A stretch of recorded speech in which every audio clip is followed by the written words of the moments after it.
வணக்கம் மருது உறவுகளே, நீங்கள் அளிக்கும் ஆதரவிற்கு நன்றி. சுய ஒழுக்கத்திற்கு வழியில்லை, ஊருக்கு உபதேசிப்பதில் குறிச்சல் இல்லை. தலித் கட்சி தலைவர் திருமாவளவனுக்கு சென்னை உயர்நீதிமன்றம் அருகே சில தினம் முன்பு திருமாவளவனின் கார் வக்கீல் ஒருவரின் ஸ்கூட்டர் மீது மோதி விபத்துக்குள்ளானது. நடிகர் விஜய் எப்படி நடந்து கொள்ள வேண்டும், தவக தொண்டர்களை எப்படி வழி நடத்த வேண்டும் என்று விஜய்க்கு பாடம் எடுக்கும் திருமாவளவன் சம்பவத்தை எப்படி அருமையாக கையாள்கிறார் என்பதை அவசியம் பார்க்கவும். சம்பந்தப்பட்ட தலைவர் வாகனத்தில் இருந்து இறங்கவே இல்லை. இன்னும் சொல்ல போனால் திருமாவளவன் வாகனம்தான் ஸ்பீட் பிரேக்கரில் ஏறி அந்த இரு சக்கர வாகனத்தில் மோதுகிறது. ஆனால் அந்த இடத்தில் பாதுகாப்பிற்காக காவல்துறை இருக்கும் பட்சத்திலும் விசிக ரவுடிகள் அந்த நபரை தாக்கினார்கள். இந்த சம்பவத்துக்கு ஹிட் அண்ட் ரன் கேஸ் பதிவு செய்து ஏன் திருமாவளவன் வாகனத்தை பறிமுதல் செய்யவில்லை? திமுக கூட்டணியில் இருந்தால் எந்த குற்ற செயலும் செய்யலாம் என்று நினைக்கிறார்களா விசிக ரவுடிகள்? மக்கள் சிந்தித்து இது போன்ற ரவுடிகள் கட்சியை ஒதுக்கி தள்ள வேண்டும். இதேபோல ஏர்போர்ட் மூர்த்தி அவர்கள் வழக்கிலும் நடந்தது. மூர்த்தி அவர்களை வேண்டுமென்றே விசிக ரவுடிகள் தாக்கினார்கள். ஆனால் தற்காத்து கொண்ட மூர்த்தி அவர்களை தான் கைது செய்தது திமுக காவல்துறை. இன்றைய பத்திரிகைக்கு அளித்த பேட்டியில் அப்பட்டாமான போய் கூறினார் திருமாவளவன். அதில் அவனாக வந்து முறைத்தான்.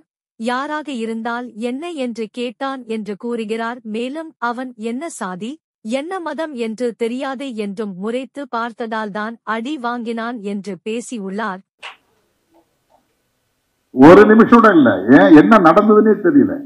பாட்டுக்கு வந்தான், நின்னா, அப்படி முறைச்சான். யாரா இருந்தா என்ன, அவங்ககிட்ட முறைச்சதுனால அவங்க அடிச்சாங்க. அவன் யாரு, என்ன சாதி, என்ன மதம் ஒன்னும் தெரியாது. எப்ப ஓரமா நில்லுங்கன்னு போலீஸ் போய் கேட்கறாங்க, அவ்வளவுதான். எஸ்கார்ட் போலீஸ முறைக்கிறான். மற்றவங்க போய் தம்பி கொஞ்சம் தள்ளி நில்லுங்க, வண்டியில தலைவர் இருக்கிறாரு, யாரா இருந்தா முறைக்கிறான்.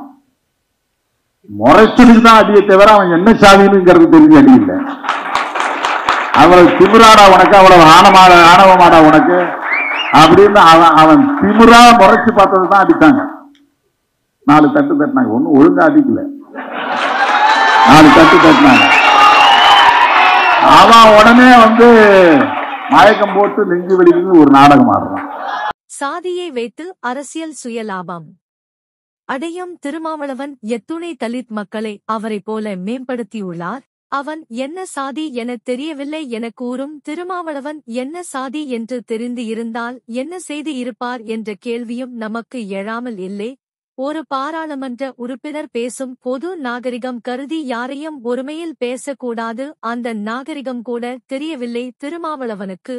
ஒரு கட்சி தலைவனுக்கே நாகரிகம் பேசும் விதம் தெரியவில்லை என்றால் பின் எப்படி அவன் அந்த கட்சி தொண்டர்களை வழி நடத்துவான்? திருமாவளவன் அரசியல் நாகரிகமற்ற ஒரு தமிழ் இனத்தின் கோடாரி காம்பு.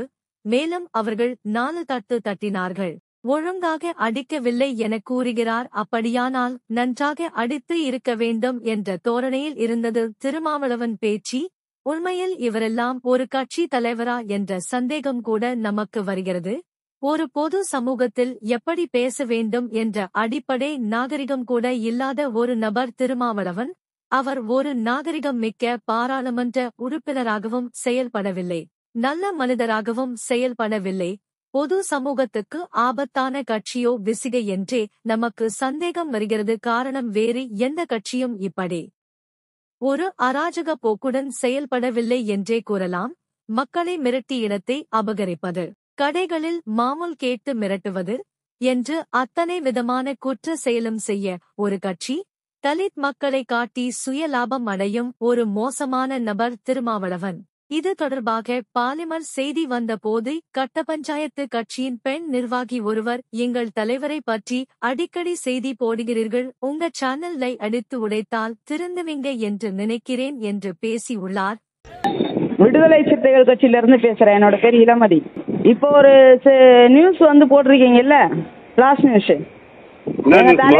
என் தலைவர் வந்த கார் ஒரு பைக் மேல மோதிருச்சு அப்படின்னு செய்தி போடுறீங்க. திரும்ப திரும்ப சொல்லிட்டே இருக்கீங்க. ஒரு நாளைக்கு உங்க பாலிமர் சீட்டை அடிச்சு உடைச்சாதான் நீங்க திருந்துவீங்கன்னு நினைக்கிறேன் நான். அது வர நீங்க இது மாதிரி தான் போட்டுட்டு இருப்பீங்க. ஏன்னா இன்னும் எங்களோட குணத்தை நாங்க காட்டாம இருக்கோம், பொறுமையா போயிட்டு இருக்கோம். நம்முடைய சந்தேகம் ஒரு முக்கிய செய்தி தொலைக்காட்சிக்கு மிரட்டல் விடுக்கும் ரவுடி கும்பலை தான் திருமாவளவன் கட்டமைத்து உள்ளார் என்றே நினைப்பு வராமல் இல்லை. திமுக அரசில் கூட்டணி இருந்தால் எது வேண்டுமானாலும் செய்யலாம் என்ற எண்ணம் எப்படி இவர்களுக்கு வருகிறது? இப்படி பேசி உள்ள நபர் மீது ஏன் இன்னும் நடவடிக்கை எடுக்கவில்லை அரசு?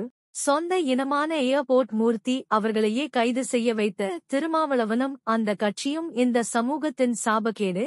மக்கள் நல்ல தலைமைக்கு வாக்கு செலுத்தாத வரை இதுபோன்ற கட்ட பஞ்சாயத்து செய்யும் கட்சிகளால் ஏற்படும் சமூக சீர்கேட்டை தடுப்பது கடினம். நன்றி உறவுகளே, மீண்டும் அடுத்த காணொளியில் சந்திப்போம்.